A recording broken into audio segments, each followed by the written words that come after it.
Dear students, we are going to start evolution. और evolution की अगर सिंपलेस्ट डेफिनेशन हम करें, that is the oldest definition, तो वो हम इस तरह से करेंगे कि change from simple to complex and most diverse forms is called evolution. Simple से कम्प्लेक्स और डाइवर्स फॉर्म्स की तरफ। और इसीलिए एवोल्यूशन के बारे में कहा जाता है कि इट इंक्रीजेस द बायोडाइवर्सिटी, क्योंकि इस एवोल्यूशन की वजह से, चेंजेस की वजह से न्यू स्पीशीज अराइज करती हैं। और जैसे जैसे नंबर ऑफ स्पीशीज इंक्रीज होगा, इसका मतलब है कि बायोडाइवर्सिटी इंक्रीज होगी।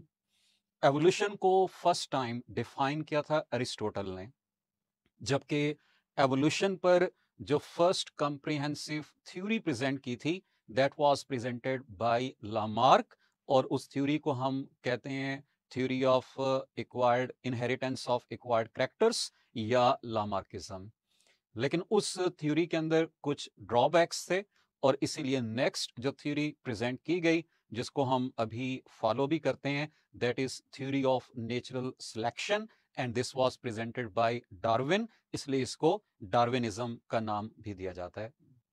थ्योरी ऑफ नेचुरल सिलेक्शन की डिटेल्स की तरफ हम अभी चलेंगे, और इसमें जो लेटेस्ट कंसेप्ट हम पढ़ते हैं एवोल्यूशन के बारे में, that was presented bye Hardy and Weinberg.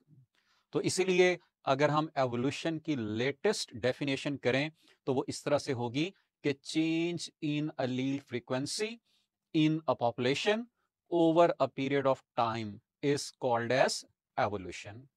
यानी अलील फ्रीक्वेंसी के अंदर चेंज जो एक पॉपुलेशन के लेवल पर हो रही हो, उसको हम एवोल्यूशन के साथ रिलेट करते हैं। So we are moving towards the theory of natural selection. जैसा कि मैंने कहा है कि this theory was presented by Darwin, और इसीलिए हम इसको डार्विनिज्म का नाम भी देते हैं। डार्विन ने इस थ्योरी के लिए जो ऑब्जर्वेशंस कलेक्ट की थी, these were collected from the Galapagos islands. और वहां पर उसने फिंचेस के ऊपर मेन वर्क किया था, उनकी डाइवर्सिटी के ऊपर, कि उनकी जो डिफरेंट फॉर्म्स हैं उनमें ये चेंजेस किस वजह से डेवलप हुई।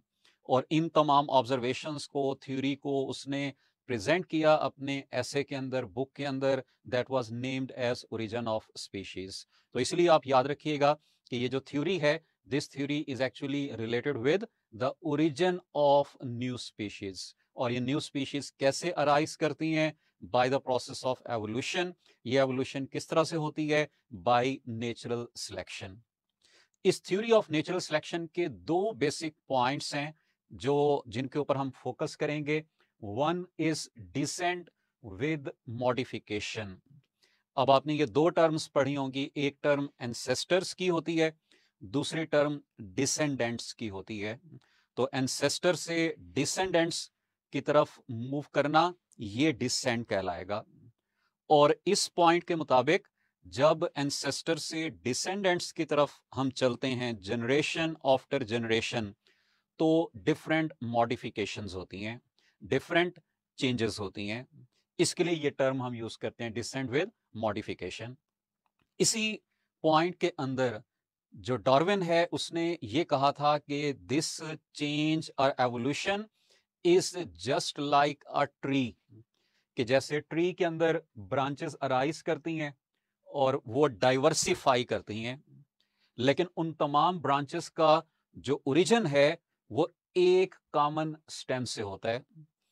तो डार्विन के मुताबिक जो एवोल्यूशन का प्रोसेस है, this is similar to growth of a tree, जिसकी ब्रांच के ऊपर, मेन ब्रांच के ऊपर एंसेस्टर मौजूद होगा, और जैसे जैसे हम ऑनवर्ड जाएंगे, ये सारे के सारे डिसेंडेंट्स मौजूद होंगे। सो आपने ये वैरायटी ऑफ लाइफ के अंदर भी एवोल्यूशनरी ट्री के बारे में पढ़ा होगा, कि उस ट्री के मुताबिक जो प्रोकैरियोट्स हैं, these are considered as ancestors of all life forms. और हमने पढ़ा था कि उन प्रोकैरियोट्स से अराइज करते हैं प्रोटिस्ट, प्रोटिस्ट से फिर आगे अराइज करते हैं प्लांट्स, फंजाई और एनिमल्स। और एनिमल्स के अंदर फिर आपने डाइवर्सिटी पढ़ी हुई है इनवर्टिब्रेट्स की, वर्टिब्रेट्स की। इनवर्टिब्रेट्स में डिफरेंट ग्रुप्स होंगे, वर्टिब्रेट्स में डिफरेंट ग्रुप्स होंगे।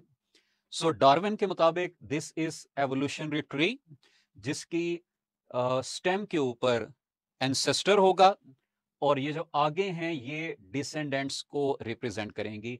लाइक अगर ये दो ग्रुप्स हैं तो इनका ये एक कॉमन एंसेस्टर है, ये दो ग्रुप्स हैं तो इनका ये कॉमन एंसेस्टर है और ये अल्टीमेट एंसेस्टर है। So according to this theory, prokaryotes are considered as the ancestors of all life forms on अर्थ।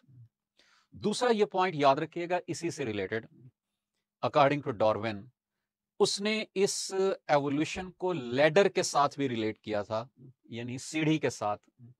इसको हम कहते हैं लैडर ऑफ नेचर।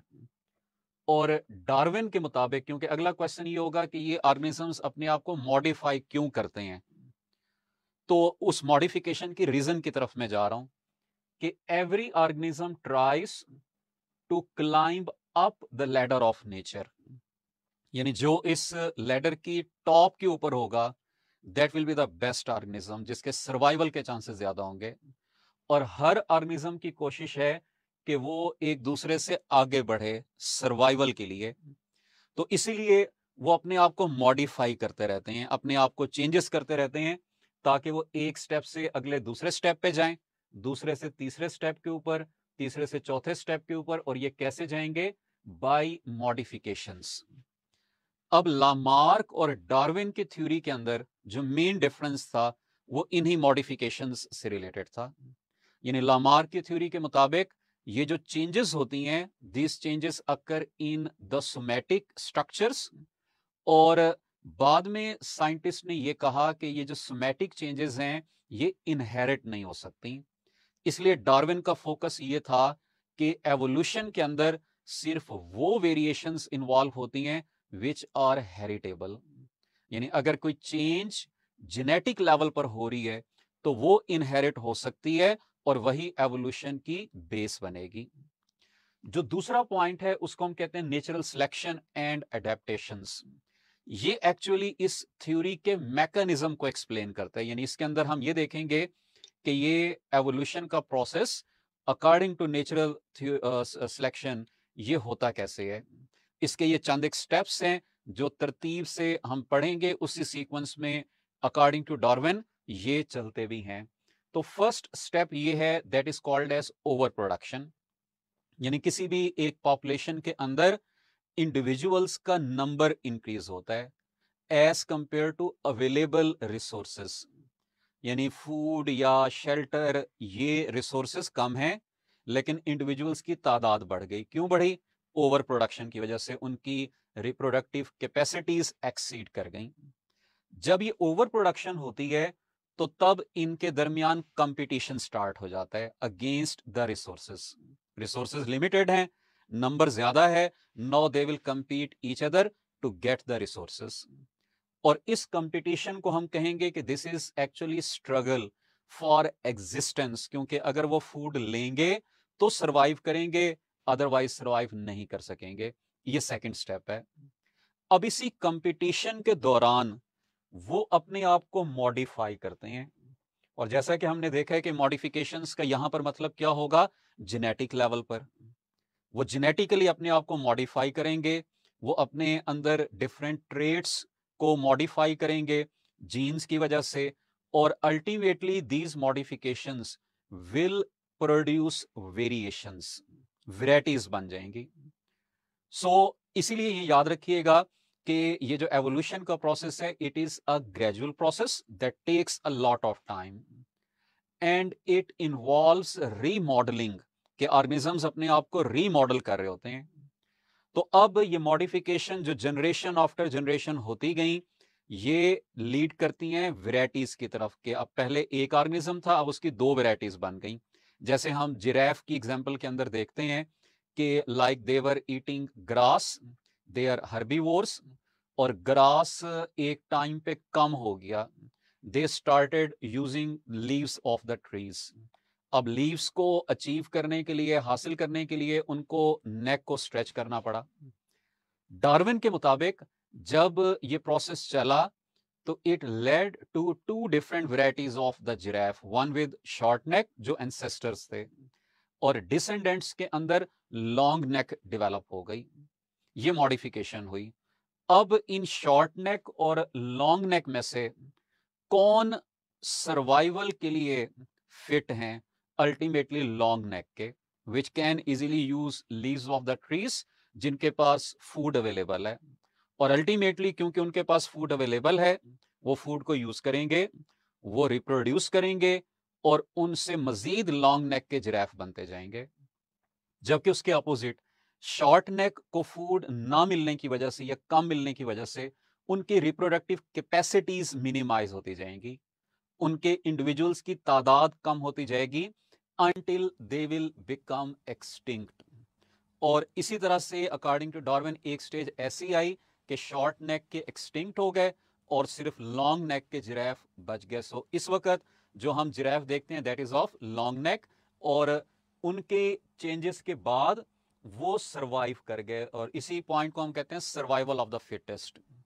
या आप कहेंगे कि लॉन्ग नेक को नेचर ने सिलेक्ट कर लिया, जबकि शॉर्ट नेक को नेचर ने रिजेक्ट कर दिया। नेचर भी उन्हीं ऑर्गेनिजम्स को सिलेक्ट करती है which are fit for the environment. तो इसीलिए इसके लिए टर्म हम यूज करते हैं नेचुरल सिलेक्शन की, and this natural selection leads to the origin of new species, और इन न्यू स्पीशीज के ओरिजिन को हम एवोल्यूशन का नाम देंगे।